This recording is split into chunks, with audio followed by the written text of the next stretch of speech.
January 12, 1941, when, in 1975, Elton John sang plaintively that "Someone saved my life tonight," that someone was blues singer Long John Baldry, who was born on this day.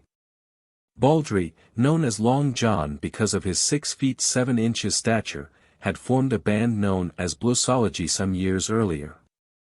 The lineup included Reg Dwight on keyboard and Elton Dean on saxophone.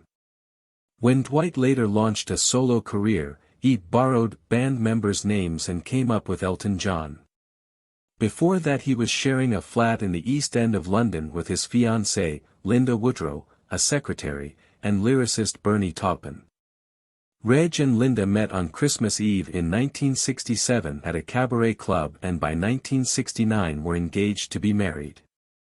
With the wedding day getting ever nearer, a desperately reluctant Dwight, secretly gay and unable to think of a way out of the situation, sank into depression and tried to commit suicide. That's when Baldry, backed up by Taupin, took Dwight to one side and told him that he had to forget suicide, face up to his sexuality and call off the wedding. And that's what Dwight did, although he did not come out as a gay person until 1988. The 1975 song, written by Taupin and set to music by the then-celebrated Elton John, tells the story. The opening line, "When I think of those East End lights," is a reference to the London flat. Linda Woodrow is the princess perched in her electric chair, and the sugar bear who saved my life tonight is Long John Baldry. In 1984, Linda Woodrow moved to the U.S., got married and had 3 children. She says that when Elton John, Reg, as she still thinks of him, arrived home at 4:30 a.m. that day after drinking with Taupin and Baldry and told her that the wedding was off, she was devastated. Now, she says, she has moved on. There is no bitterness, she adds.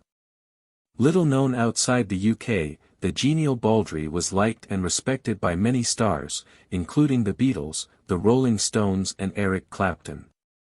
And he launched the career of Rod Stewart, who became Sir Roderick in October 2016, knighted at Buckingham Palace for his charity work as well as services to music. Stewart said in a Reader's Digest interview in 2004, "Long John Baldry launched me on my musical career. I was 18 and playing harmonica and singing a Muddy Waters song in a railway station, when John ran over to me from the other side of the tracks. I had just been to see him play at a club. He was one of the top bluesmen in England. And now he was asking, would you like to join the band? Picture this elegant man with a proper English accent, never without a tie, a towering 6'7". I was a huge fan and I was intimidated by his offer. I immediately said yes. I wasn't very good on the harmonica, but my gravelly voice had caught his attention. For me, just shaking his hand, knowing all the great musicians whose hand he'd shaken before, was mind-blowing. John taught me so much, things that apply to my life and things that made me the human being I am today. See me on stage and you're seeing what John taught me." Everyone looked up to him and he turned some of us into musical legends, but it was never what he expected for himself. He just played the clubs and was happy doing that.